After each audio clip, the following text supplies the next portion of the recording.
nossa ideia foi trazer a Marina para ela falar um pouco da experiência dela lá fora, né? E das vivências dela lá fora, em comparação de como era aqui no Brasil, e também, como a gente está diante dessa pandemia do coronavírus, para a gente falar um pouco de como é a vida lá diante da pandemia, em comparação das experiências que ela teve aqui no Brasil.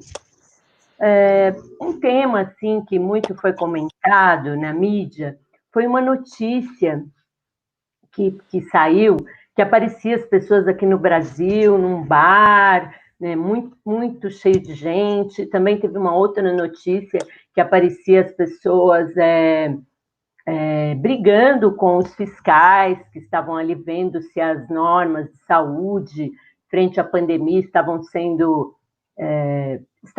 sendo atendidas ali naquele bar. Então teve cenas sobre isso, né, de pessoas rechaçando os fiscais, coisas que mostram mais ou menos o comportamento aqui do brasileiro.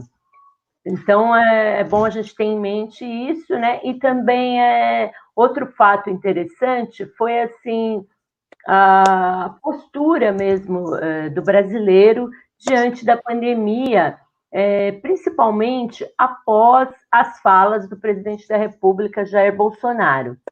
Tem um estudo que está sendo feito, a Folha de São Paulo divulgou um estudo que está sendo feito na Universidade Federal do ABC, que traz justamente, eles fizeram um estudo de que a cada fala do presidente da República, Jair Bolsonaro, ele desacreditando a pandemia, aumenta o número de mortos. E também os lugares onde Jair Bolsonaro teve maior número de votos, as cidades, são os lugares em que tem mais mortos pela pandemia do coronavírus. Então, assim, são fatos, né, que acho que demonstram um pouco o comportamento do brasileiro e os fatos que podem influenciar esse comportamento, e que é interessante a gente ver com a ideia de uma pessoa assim que tem essa experiência de lá de fora, né? Porque nós temos a nossa visão aqui dentro, é interessante a gente ver isso, né? O nome desse estudo aí, o nome desse estudo que está sendo na Universidade Federal do ABC é Ideologia, Isolamento e Morte, uma análise dos efeitos do bolsonarismo na pandemia de Covid-19, né? Aí depois eu vou até deixar o link dessa matéria aí para quem quiser ver. Então é isso, se você é alguém que se interessa por política, por filosofia, e que você acha interessante a gente fazer uma análise desses fatos, fatos do nosso cotidiano, à luz da filosofia, eu peço que você se inscreva aqui no nosso canal, que você ative as notificações e que curta, né? Se você gostar, pois você vai estar contribuindo para a existência de mais um canal de filosofia, de política aqui no YouTube. A Marina, ela mora lá em Arnedo, na Espanha, né? Já há algum tempo. Ela e o marido dela, o Andrés, eles coordenam, tem uma escola lá para crianças de inglês e acho que para adultos também, ela vai esclarecer melhor. E ela tem essa experiência, como eu digo, de já ter morado em lugares da Europa, né? Então, inicialmente, eu gostaria que a Marina falasse aqui um pouco. Deixa eu até já colocar aqui para vocês verem a Marina. Melhor. Oi! A Marina, ela vai falar um pouco dela, né, desse trabalho que ela faz inicialmente. Eu queria que você falasse, Marina, inicialmente, assim, das suas impressões, né, como brasileira que mora fora, inicialmente nem tanto sobre a pandemia, mas a experiência, o que é ser uma brasileira morando aí, esse tipo de coisa, tá bom? Então, deixar vocês um pouco com a Marina aí, fala. Então, primeiro, boa tarde, né? Aí no Brasil são as 3h, 3h15, aqui são já 8 da noite, mais de 8 da noite. E bom, eu já morei na Irlanda e aqui na Espanha, em uma cidade bem menor do que as cidades que eu estava acostumada a a viver, como foi São Paulo, Limerick ou Dublin. Então, em Dublin ou em Limerick, há muita presença de brasileiros, então há muita presença de brasileiros. A minha gatinha quer dizer oi também. E então a gente não se sente tão longe de casa. Agora aqui em Arnedo, por ser uma cidade menor, demorou bastante para eu encontrar brasileiros, apesar de que há brasileiros aqui. Demorou um tempo para eu conhecê-los, mas eu conheci 2 brasileiras no momento que eu estava com muita saudade de casa e chateada com isso, com a saudade de casa, e foi um bom momento para conhecer essas 2 pessoas. E uma pena que logo entrou a quarentena, então a gente não teve tempo de fazer muitas coisas e se conhecer melhor, mas enfim. É isso, eu acho que o brasileiro, apesar de tudo que a gente tem, que a gente sofre no dia a dia, tudo aquilo que a gente sofre no dia a dia sendo brasileiro, tem uma coisa especial sobre ser brasileiro e o Brasil, enfim. Apesar de viver em lugares muito legais, eu morro de saudade do Brasil todos os dias. Então, eu só queria aqui falar, agradecer as pessoas que estão vendo aqui, mandar um oi aí para todo mundo. Boa tarde, a Marina também. Tem a Márcia, a Avelino, a Ivani, o Marquinhos, a Simone. A minha gatinha, filho. Que a Ivani, ela... A Ivani tem A Ivani tem umas gatinhas também. Nós aqui também temos. Né? Então, agradeço aí quem está aí ao vivo. Quem não puder ver, pode ver depois, né? E a gente vai continuar aqui nosso bate-papo, né? A Marina, apesar de a gente ter os problemas, né? Ela acabou de dizer, né, que tem essa... Inclusive, a Marina, eu percebo isso mesmo, que ela... Eu acho isso, imagino que deva acontecer com os brasileiros que moram fora, que você se sente mais como brasileiro quando você está fora do Brasil, não é isso, Marina? Sua identidade como brasileira parece que ficou mais forte, porque talvez você nem percebesse ela quando morava aqui no Brasil.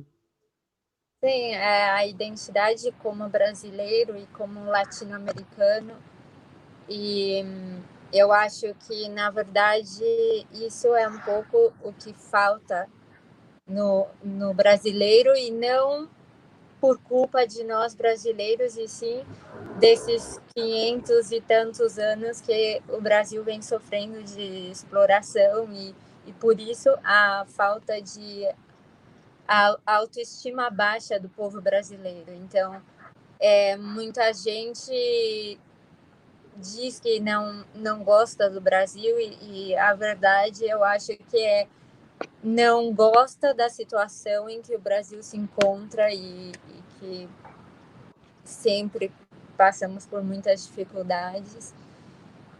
Mas eu acho que o importante que eu levo de estar morando fora é isso, se reconhecer como brasileiro, como latino-americano, e ver quantas coisas a gente tem em comum com os nossos com os nossos compatriotas e com os nossos irmãos latino-americanos, e que às vezes a gente não dá valor estando no Brasil. É isso mesmo. E a Marina, ela passou todo esse período aí da quarentena, né? A gente viu aqui no Brasil, não tinha chegado ainda o vírus do coronavírus por aqui, e ela estava vivendo lá, viveram primeiro com a gente, né? Ela passou todo o período de quarentena lá. Então, é interessante, Marina, você falar um pouco porque aqui nós tivemos uma pseudo-quarentena, né? A gente pode falar. No começo fechou um pouco, porque parou, realmente teve um fechamento grande aí de quarentena no começo, e depois o brasileiro começou a abrir por conta de vários problemas, né, que nós sabemos. Então, mas ela viveu. E como era a quarentena que vocês passaram, se eu não me engano, 2 meses aí, né? Como que era o comportamento do espanhol, das pessoas que moravam aí? Você acha que eles obedeciam às regras? Pelo que você via e pelo que você sabe também da sua família e dos seus amigos brasileiros, né? E pela imprensa também, então você tinha notícia depois aqui. Mas eu queria primeiro que você dissesse como você viu o comportamento aí do espanhol nesses 2 meses de quarentena. Eu acho que o primeiro sentimento geral foi o de choque, porque lá no começo do ano a gente começou a ver as notícias sobre a China, mas até aí o vírus parecia estar bem longe da gente, e quando o vírus chegou foi bem rápido, e eu acho também que o governo teve uma atuação bem rápida. Me lembro que foi exatamente dia 11 de março que a gente recebeu uma ligação na escola para fechar a escola.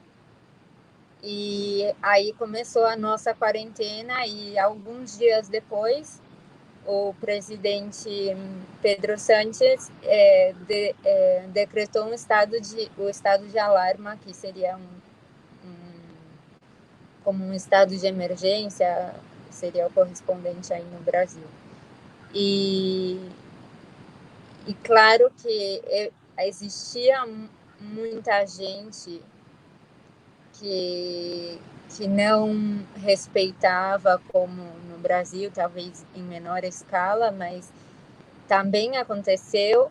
Mas a diferença é que aqui, como alguém comentou, foi a Ivani, que tinha muitas multas para quem saísse na rua. Então, a polícia fez um papel importante de fiscalização, e também o comércio foi muito responsável a princípio. Eu lembro antes de ser decretado o estado de alarma, já tinha comércio colocando uma plaquinha assim que estavam fechando por responsabilidade. Então, antes de ser decretado, de ser obrigado, muitos comércios resolveram fechar por responsabilidade. E eu acho que no final tomou a gente com muita surpresa, e foram mais de 2 meses, porque